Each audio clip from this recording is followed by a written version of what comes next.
Ladies and gentlemen, thank you very much for joining. You are listening to the Living the Life of Kylie podcast with me, your host, Kylie Rea.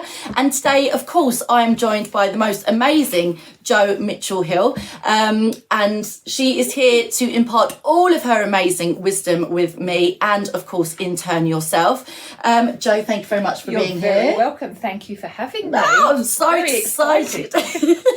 So I met Jo, it was probably about 4.5 years ago. I think so, yeah. I was sort of launching it was called the Mum Boss. It was like a networking group, wasn't it? And Jo came to my very first event. Bless you. Sorry, I'm looking after a dog at the minute. So if you hear any sort of unruly, exciting sort of background noises, that is what it is. And we sort of just stayed in touch from that, didn't we? The Mum Boss filtered out, with certain things. How difficult it is for myself to stay on track. I threw myself into it. Probably didn't really think too much of the dynamics as it was sort of going forward. But we've always stayed in touch. We have. And Jo is a parenting coach. That's right. Parenting legend is what I would like to call you, actually. Thank you. That's very kind. Jo goes live on Facebook and she just imparts so much wisdom to your have you got like audience. A closed group or is it the group on Facebook is a closed group. Okay. So that's really important for privacy and so people can talk openly about stuff. Yes. So yes, that's a closed group that people can join. Okay. If they would like to. Okay. And what was that? So it's, if you look, it's called Parenting. I've forgotten. I can add it. Yeah, I we can add add it it to the handle at the end. But, No, that's absolutely fine. Sorry, I caught you on the hop there. That's all right. So, it was another challenge and another one. So, Jo, if you wouldn't mind just explaining exactly what it is that you do. As I say, you are such an amazing person. I get so much information from you, and also it helps to sort of know if I'm on the right track with my parenting style as well. But you also go back to way back when in yourself, in how you actually parent, Yes. So I don't know if I'm making sense by saying that almost backwards, but you look inwards to see the if that's reasons why impacting. we do the things we do. So I parent coach, I guess. Anybody that knocks on my door is the wider thing, but generally work with people that have got teenagers or preteens, tweens. Yeah. Because that tends to be, there's a lot of help out there for parents of toddlers, parents of babies and stuff like that. We kind of get our kids and they go, best of luck at the hospital. Yeah.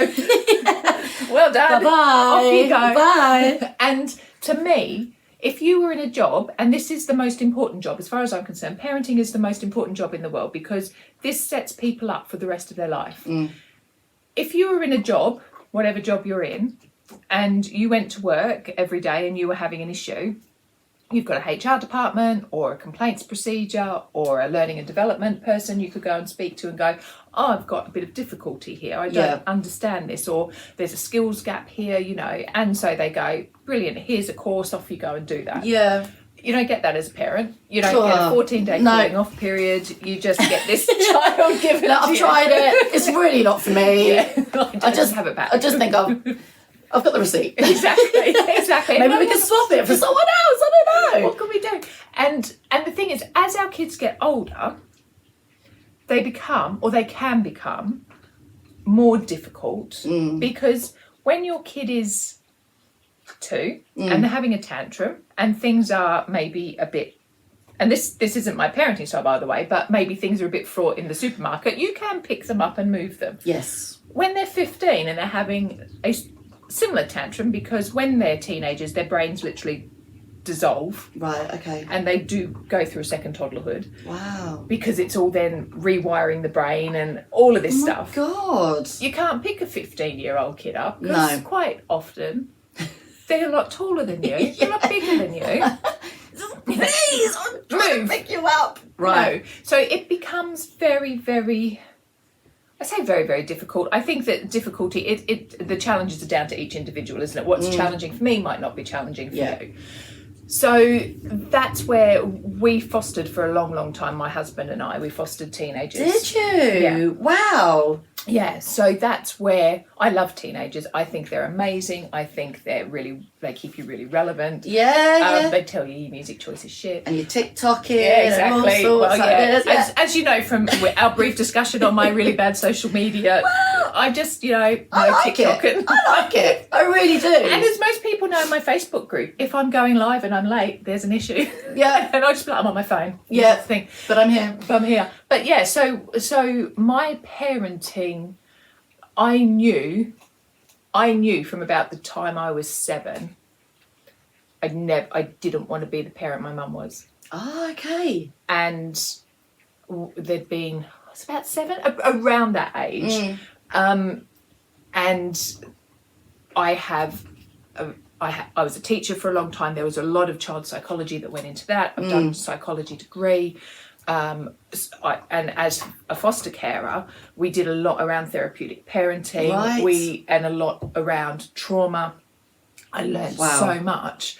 And that all underpins my work with people that come to me. Wow. So it's hard to say, like people say, oh, Joe helps you with challenging kids. And it's like, yes, but our kids' challenges are one part of the puzzle. Mm-hmm. You know, we're as important, if not more important, to that puzzle with our kids when they've got those challenges. So that's where I sort of come from. And we look at ourselves, look at our parenting styles, look at what's happened generationally, because we can trace trauma back 14 generations. The impact of trauma on us. No. Yes. Yeah. What do you mean? It becomes. Get back. 14 generations, but that's like... So What, Battle of Hastings? I don't know. I'm not very good. My maths isn't very good this time of morning. The Battle of Hastings was pretty traumatic on all of us, all right? Exactly. But if you think about that as an impact, how that impacts you, and it impacts the decisions, it impacts your stress levels, it impacts... It's like how you process the trauma as well, or is it... It becomes almost who you are because of the things that happen from your parents, that they pass down to you, and they pass down to you, and they pass down to you. Not genetically, not like blue eyes to blue eyes to blue eyes, not that, but in the way that we respond to stuff. So, so for example, my grandparents on both sides were in the Second World War. My dad's side of the family are Polish, so they were in Poland during the Second World War. Okay. My granddad was in the seminary, was studying to be a priest, was arrested by the Germans, taken away to be shot. Oh, God. He was the only person who survived because he spoke 5 languages, so they weren't 100% sure if he was German or not. Oh, wow. And also because he knew about what you could eat and what you couldn't eat, all the like different plants and stuff. My grandmother was taken away as a slave girl to Germany to obviously work in the houses and stuff like that.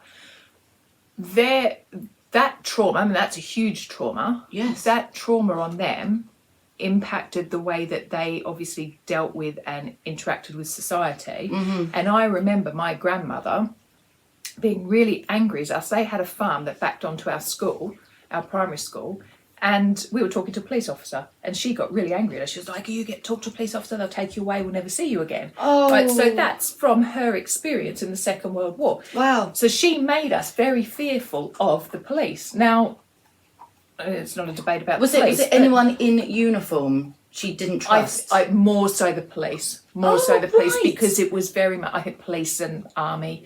But I think because you had the police that came, didn't you? Like the Secret Service and stuff like that. So this is the thing. This is how this, and it impacts, because it impacts the way that you respond to that person or respond to that activity or whatever's happening. And then your children see that, they pick up on that, and then they carry that forward and they carry that forward. So it has such a massive impact until somebody comes along and decides they don't want to do that anymore.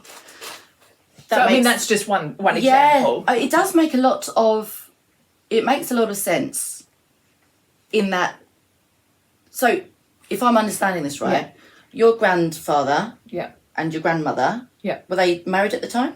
I think so. I can never. It's all a bit sketchy. Or were they together? They knew of each other. So they went through very similar sort of situations in the world of what was going on there, and then they came together, and then they had your mum or your dad.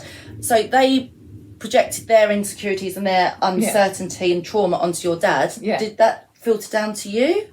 Yeah, I would say more so, not directly from my dad. My dad was quite a quiet, gentle person. But was he conditioned? I would not think intentionally. It's really hard to remember. My dad died when I was 10. So God. So I couldn't tell you. On my mum's side, absolutely 100%. Excuse me. I'm telling you. Excuse me. I'm telling you the truth. That's all right. On my mum's side. Come here. Sorry, everyone. I told you this was going to happen. Come here. Come and lay on your blanket. Lay on your blanket. Not paying her enough attention. Yeah, exactly. Sorry. Please continue. No, so on my mum's side, the stuff that happened to my nana during the war. So my mum's Italian. So it happened to my nana during the war, and then impacted on my mum. So my nana left my mum in Italy for 7 years, came over to England with my granddad, came back, got my mum. So there's a real abandonment there. Whoa. So that was there a reason why? Like, was it a logical reason for your gran to have left your mum, or was it like? I think it just appeared to be the right thing to do at the time. Okay. You know, I guess in the circumstances that they were in, it was probably better for her to be left with family than it was to go to a whole new country with just two people with the uncertainties of that. I mean, obviously my granddad's family were in Liverpool. And I think a lot of the time, we as parents, is what I'm assuming your gran was doing, thought she was doing right by. But she thought she was doing right by your mum, but really it was having a negative impact on your mum and da-da-da. So really, when do we start giving forgiveness for the decisions that we've made? I know I'm going off on a tangent, but do you know what I mean? I think, when do we start forgiving ourselves for decisions that we made with good intentions for our child, but later on in hindsight we recognise actually that probably wasn't right, but then it's had a negative impact? How do you go about preempting and correcting that? Because that is, I think, I'm real putting you to the test. I think as a parent we can guilt ourselves about anything and everything. Any hour of the day.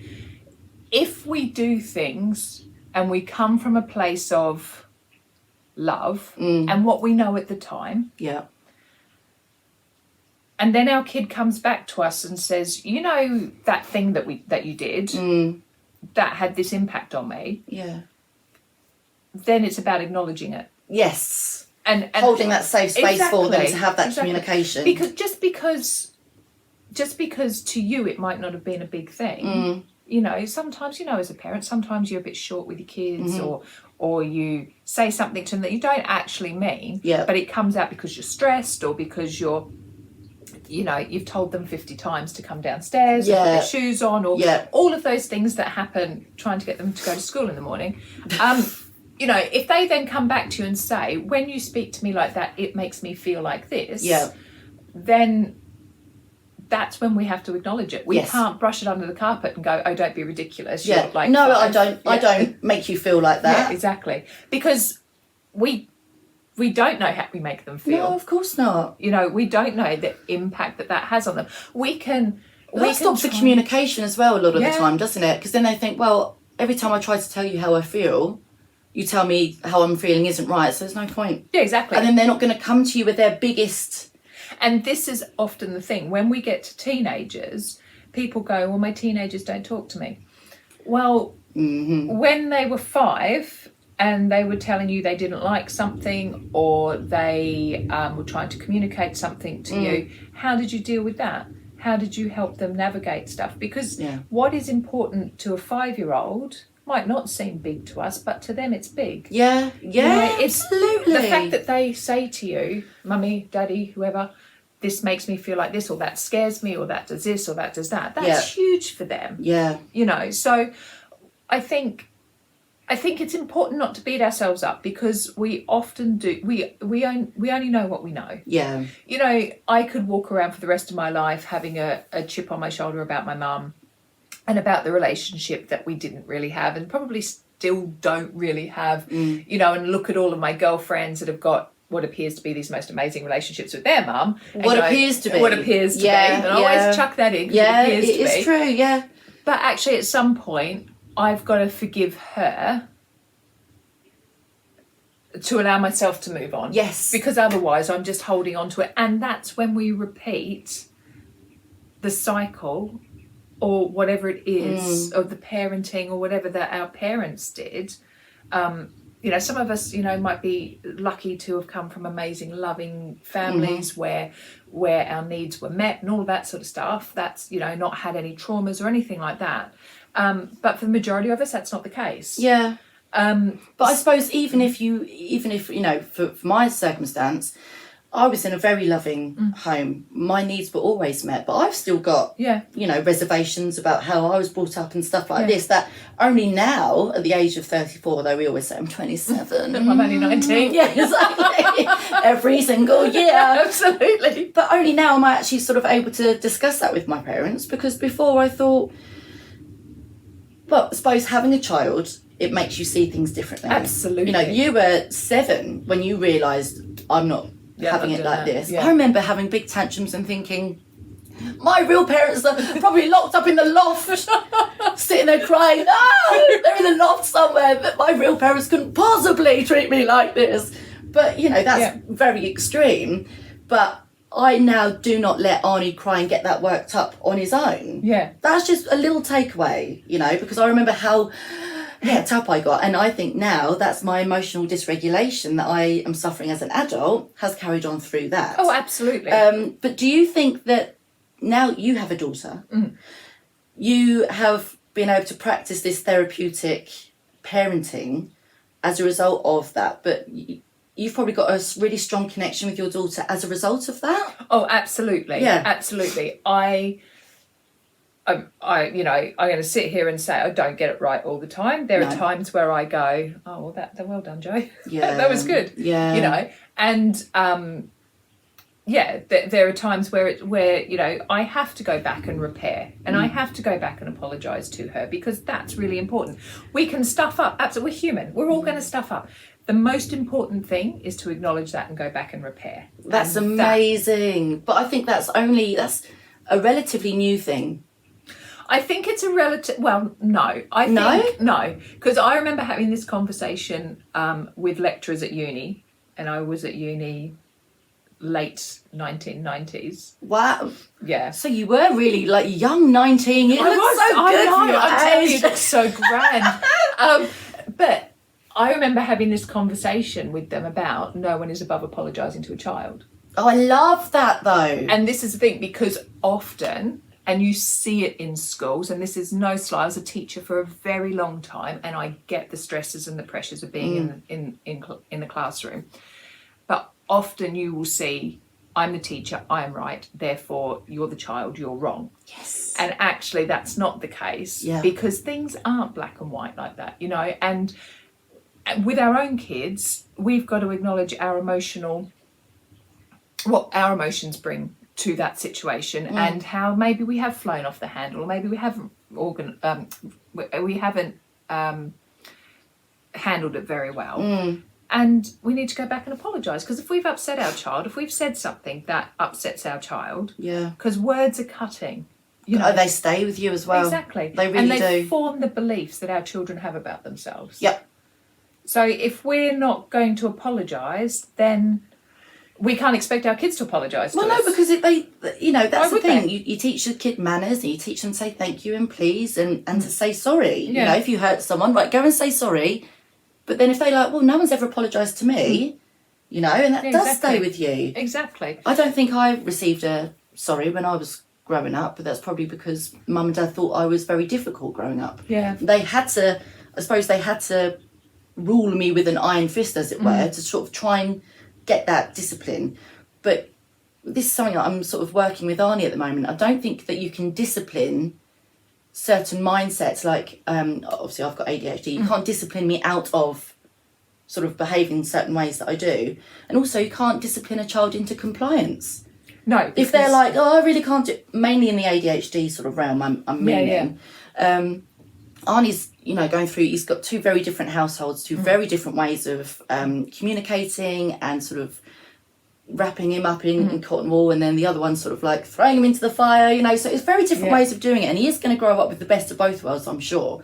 But at this young age, the way that you parent and the way that you impart your wisdom is so in line with how I do it. So if there was anything that you would say and sort of give, it would be that communication and being able to apologise to your child.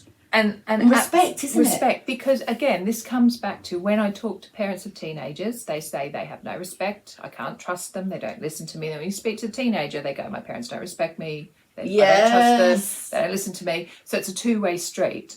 So you absolutely, you need to be the influence in your child's life. Because I bet a lot of the parents go, yes, I do.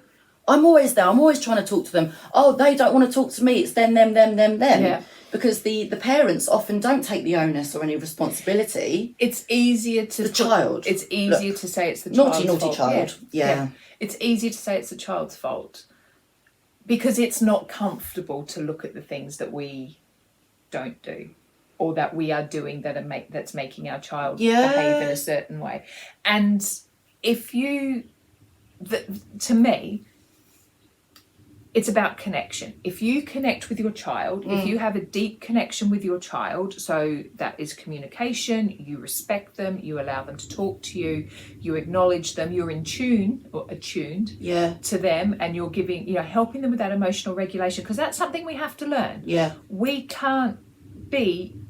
when you hear people say to children, calm down, when they're distraught, they can't. They need an adult to calm them down. Exactly. Absolutely. It just can't. And that, I mean, we could go on an offshoot on that, on like ADHD. We could go on an offshoot on that. Oh, we'll do that. We'll do that again. We'll do that. Absolutely. Part 2. Oh, I could have you forever, Jo. Yeah, we'll just like to give me your wisdom. But if you're not the influence of if you are not the influencing person in your children's life, then they will, as teenagers, be influenced by their peers. They will. I'm not saying this is what will happen to your child. Yeah. But they will look to be in somebody's gang, whatever that is. I'm not necessarily saying a gang, but as they grow up, we want them to have their own independence. Yes. But we want to be the people they come back to when they go, this happened, I'm not sure this is right, what's your take on it? So you can have that conversation. Yeah. With them. And as opposed to just coming and going upstairs, shutting the door, and then they're dealing with it all. Because I suppose with things like that, with communication, I'm just going to move this. Yeah. I want to get you in there. No, it's all right. Keep leaning. No, you're fine. With communication at the moment, with so much that is going on in terms of social media and the risks, and, there was recently those sort of chat rooms and Roblox and da-da-da. So I turned...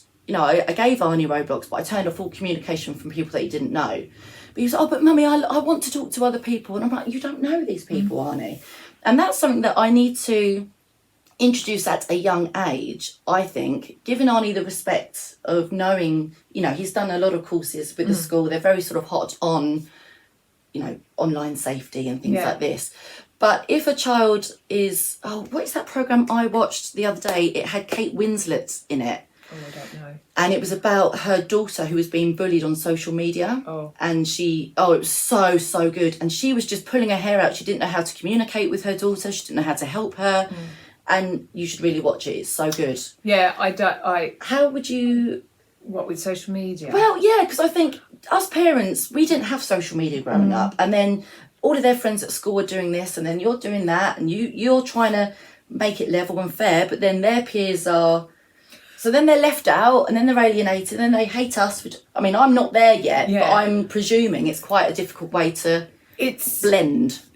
It is. We have this conversation. So my daughter turns 10 in April. Right. And she wants a phone. And I was like, there's no phones till year 6. That's the rule in our house. That has been the conversation that we've had. Yeah. And she said, oh, I know, but I was just seeing it. Yeah. Yes, well. Just testing the just water there. So we may get her a phone for Christmas. Yeah. There are, and we've already started having the conversations around it of there are rules in place around the phone usage. Now I don't buy into the whole not checking our kids' phones because sometimes, and as an adult, when we were younger, okay, we didn't have social media, but sometimes we got into things that we were like, oh, holy shit, this is, I'm out of my depths. Yeah. And who do I talk to? Who helps me? So I think it's about protecting them. Okay, you don't have to read every single message because that is an invasion of privacy, but just flicking through and making sure there's not just stuff. knowing that it's someone, one of their close friends, and if there's someone there, you go, who's this or who's this?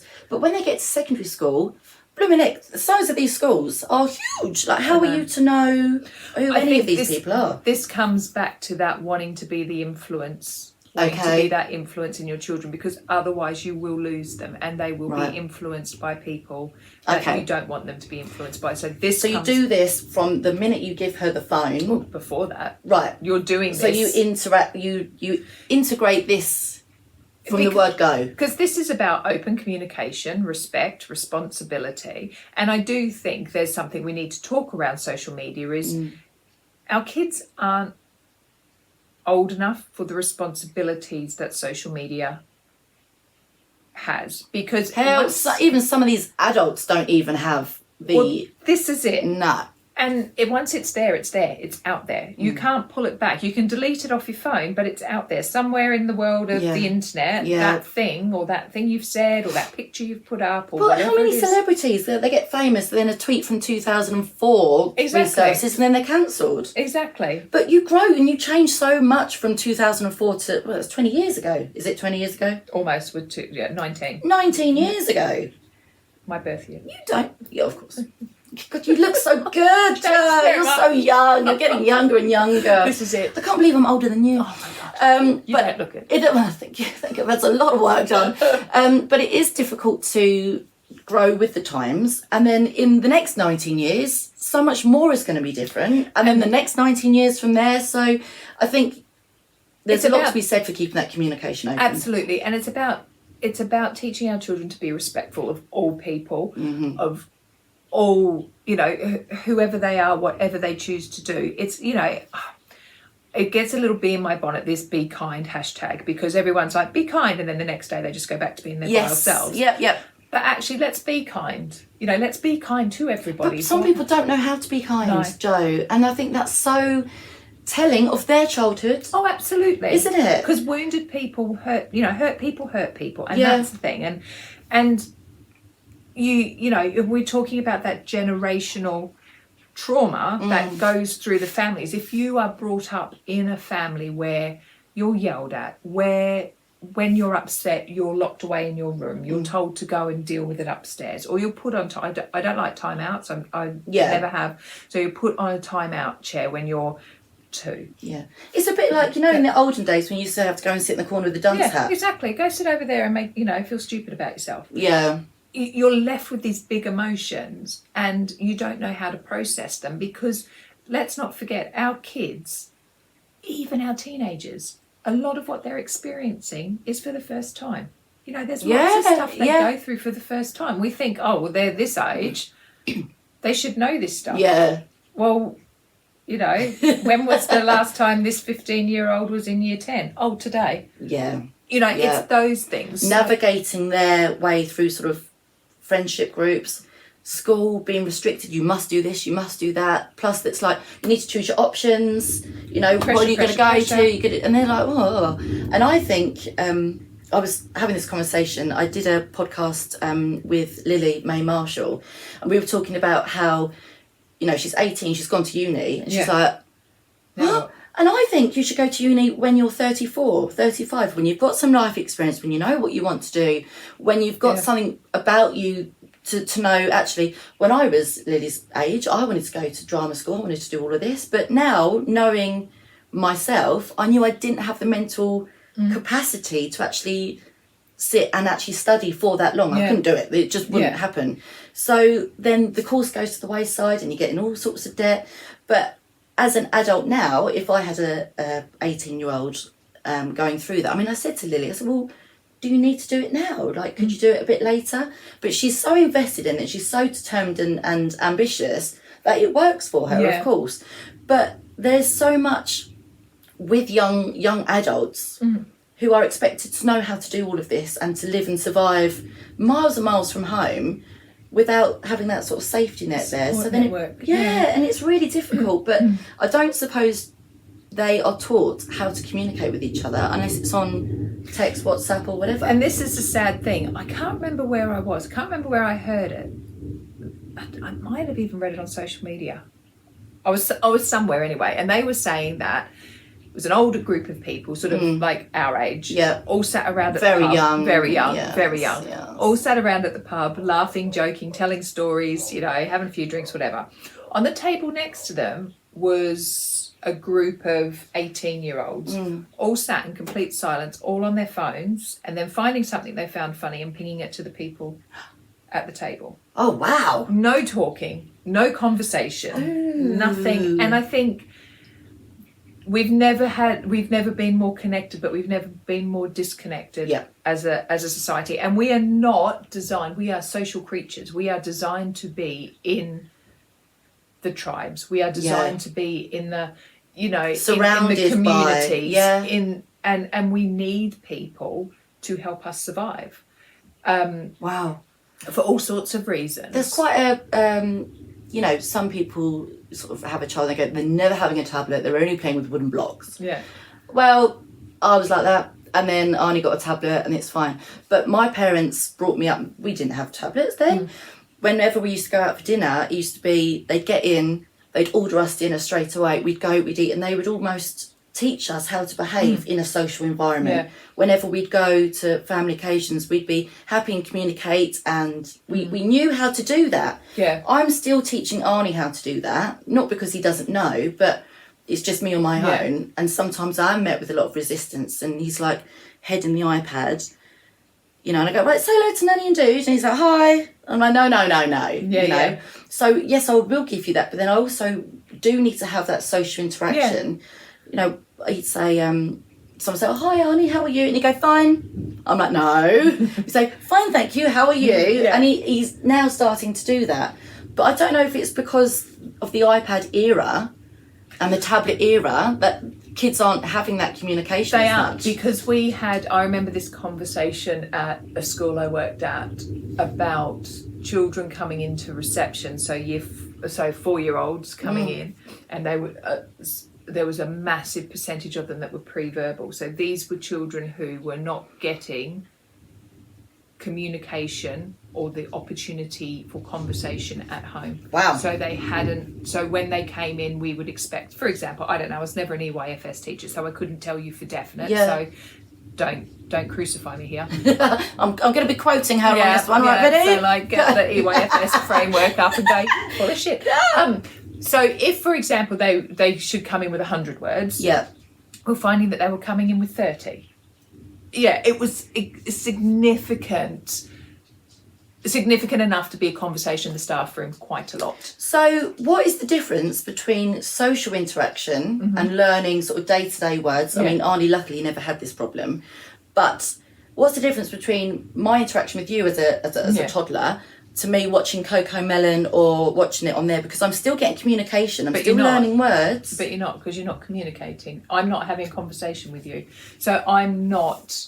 You're going to learn stuff. You're going to learn things. Maybe you're going to learn your colours, you know. We watched Sesame Street when we were kids. Oh, one bad. Exactly. Two bad. So we learned stuff from there. Yeah. But actually, when... you learn so much more from being with someone. You learn the social cues from your body language. Social cues, yes, that's it, isn't it? And all of that interaction, get down please. All of that interaction where it's, you know, how you pronounce words and your accents that go up and inflection, that's the one. And all of the things. But so I think I have this thing with social media. It's here, we use it. It's important that we use it because it is the way of the world. But we also need to be mindful of how much time our children spend on it, particularly as they get, well, whether they're younger, whether they're older. But I think, it's really important that we've got to allow them to be on it because they need to be able to navigate it. But equally at the same time, it's the way of the world going forward now, isn't it? It's where the jobs are at, Come on, you come up here. Come on then. Come on. Come on then. You come up the top. Let's cover you up there. There you go. Little blanket. Right, they'll have to be cut out there because you're making me... Oh, there we go. So, yeah, that's the way of the world going. Sorry, that stinks. She's done something, hasn't she? For God's sake. This is my life now. Oh, my God. So, in relation to... If you could give any advice, because I'm going to get you back. We are going to do an ADHD special, if that's okay. Yeah, of course it is. Because I think if I am obviously diagnosed ADHD, I think Arnie will be as well. That's just my, professional take on, when you can see things. So I'm going to get you back if that's okay absolutely. To do that, because I know there's so many of my friends now who are recognising themselves to have those ADHD sort of tendencies and then of course their children as well. But if you could give one piece of advice to all of your audience at the moment, all of my audience and to myself, what would that be? I think it's about finding the time every day to get the connection with your child. Okay. And it doesn't have to be hours. It's quality. So it's 10 minutes when they come in from school, before they go to sleep at night time. Where can you spend that special one-to-one time, just you and them, to deepen that connection? Because that is what will give you the influence when they get older. That is what will get them to be coming back to you as a parent and going, Mum, Dad, whoever, help. I need help. I need to ask your opinion on this. That connection, we're all, as humans, that's what we thrive on anyway, that connection. So it's about where can we put the phones down? Where can we turn the telly off? Where can we play a game of cards? Or we have the Uno championships every Christmas. Oh, nice. I've only just learned how to play Uno. Oh my gosh. My friend Caroline and her two wonderful boys, we went out and they always take cards with them wherever they go. No tablets, just cards. And they taught me how to play. I didn't win. Uno is amazing. You can't win. That is really... I know. It's savage. But it was so interesting because they were so well behaved and they knew... Caroline is just amazing. Yeah. She's a powerhouse of a woman. I love her. But it's really interesting how my parenting style is, as soon as Arnie starts kicking off, I'm like, right, it's kicking off. Right, get him out, quickly. And I suppose that's why it's difficult when you've got a neurodivergent child who is showing tendencies to children who aren't. If Arnie starts losing, he's like, no, I'm not playing. I'm not doing it. I can't do it. It's just the same as myself. But with the communication, I was just going to say, I saw something once that said, if you don't know, if your child won't open up to you, then just talk to them about your day. You lead the conversation. Oh, today I did this and this happened and this happened. And then it sort of gives them... It gives them something. I remember when Jessica was only really little, she was probably still at nursery. So she was maybe 3.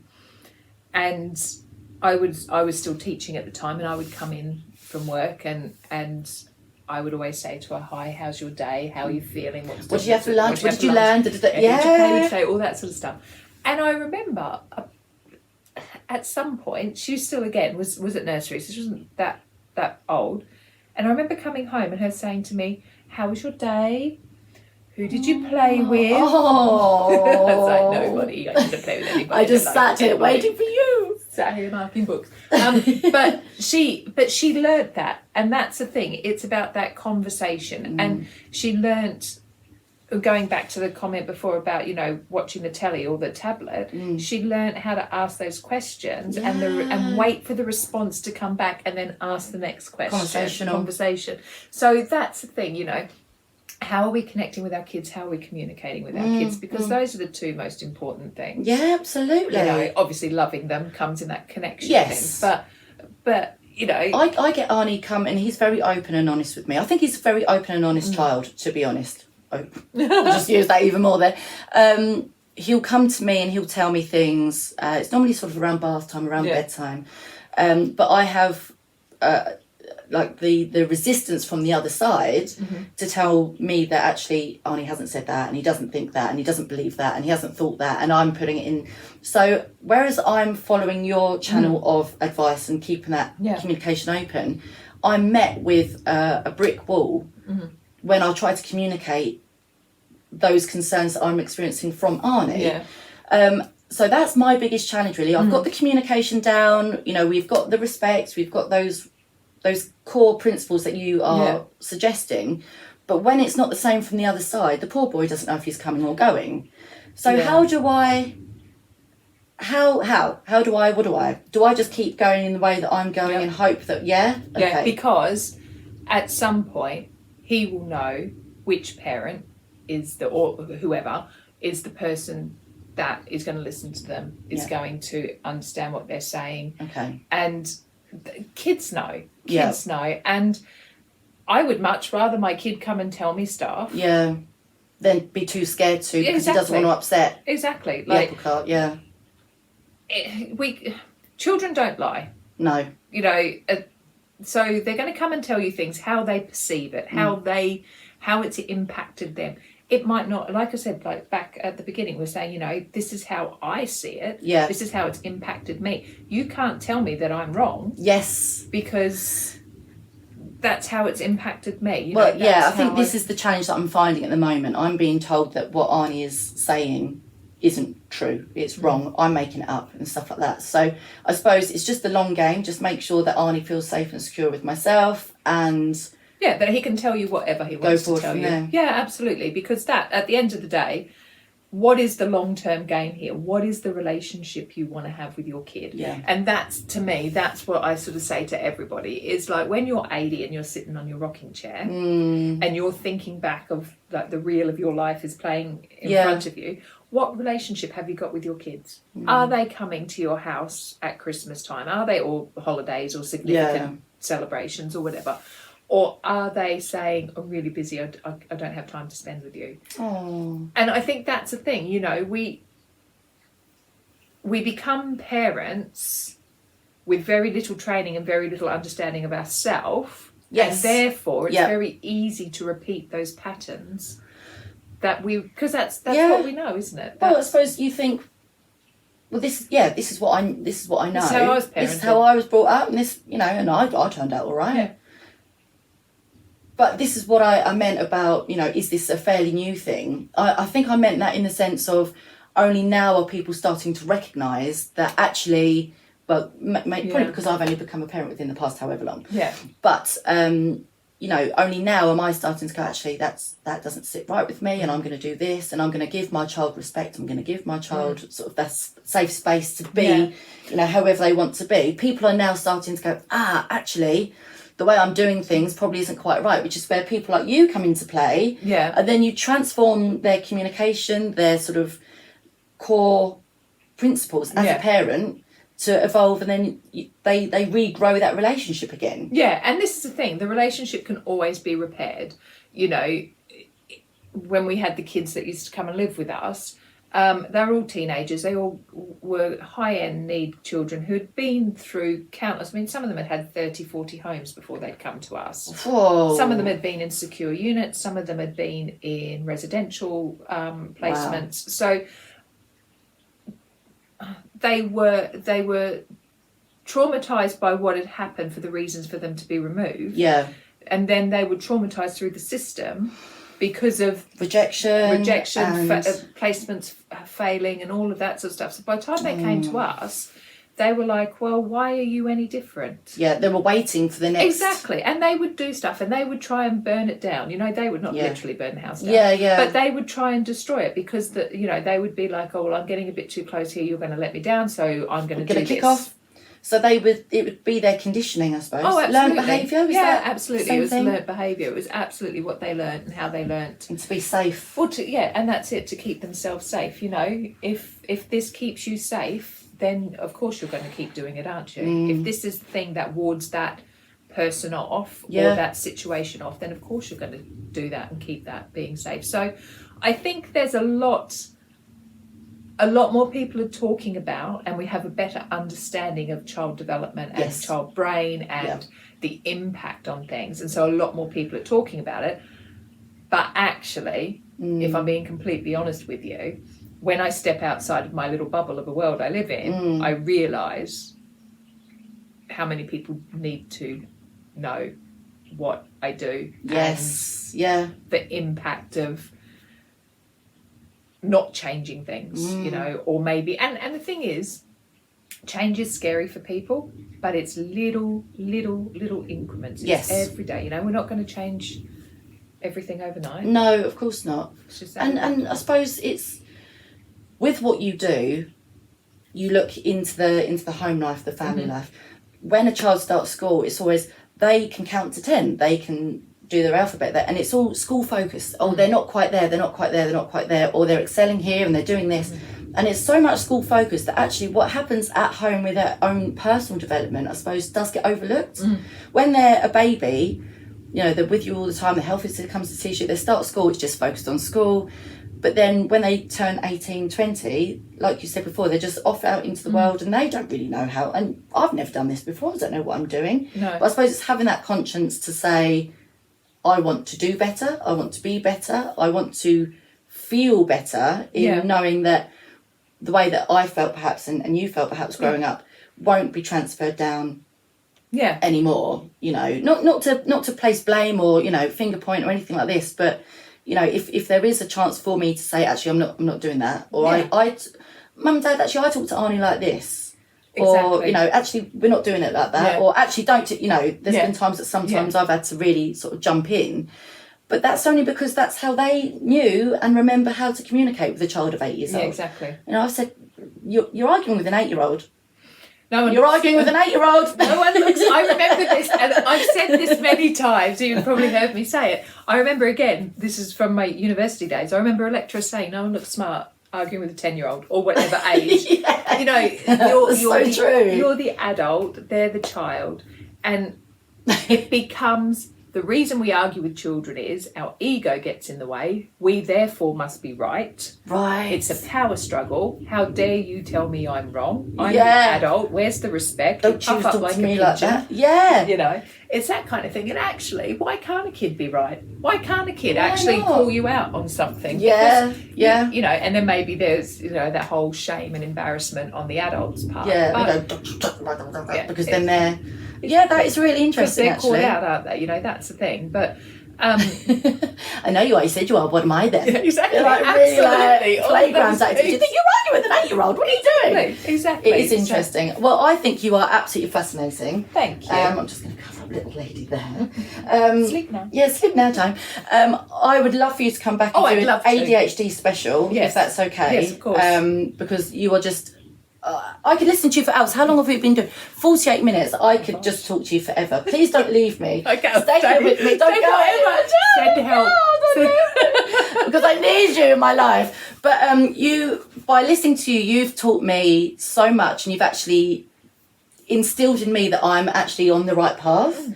And also you've sort of nudged me back into line when I've sort of needed it as well. You know, when you've got those doubts and you think, oh God. The thing is, it's got to be what's right for you, right? Yes. And there's going to be people that think I'm full of shit, and that's fine. No, well, I disagree with them. I disagree. All right, all of you out there, all you naysayers. And that's fine. It's not right for them at this point in time. It's not the message they want to hear or whatever. That's absolutely fine. But I genuinely 100% believe in what I do. Yes. And I have seen the transformation, and I look at my child who's been brought up in this way. Yeah.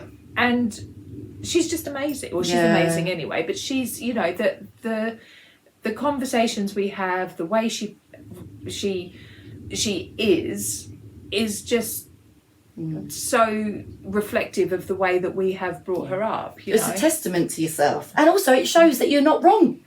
Well, do you know what I mean? You can follow your own recipe. Yeah, exactly. So it's perfect. Exactly. That's it. Jo Mitchell-Hill, you can find her on LinkedIn, Jo Mitchell-Hill. Yes. And also Facebook. I will be putting all of the links in the bio, also on YouTube as well. Everything will be listed. Jo, thank you so much for coming. You're very welcome. And thank you meeting with me. Oh my God. And we will get another date in very, very soon. Yeah, for super. this ADHD spesh. Sounds amazing. Where she can tell me why I'm such a nutcase. You're not. Well, we'll soon find out. Thank you so much, Jo. Thank you, Jo. Goodbye. My name is Kylie Rear. You've been listening to the Living the Life of Kylie podcast, an eclectic mix. You've been listening to Jo Mitchell-Hill, what is it? Therapeutic parenting legend of a lady. Thank you very much. This is episode 11. See you soon. Speak to you soon. Bye-bye. Bye.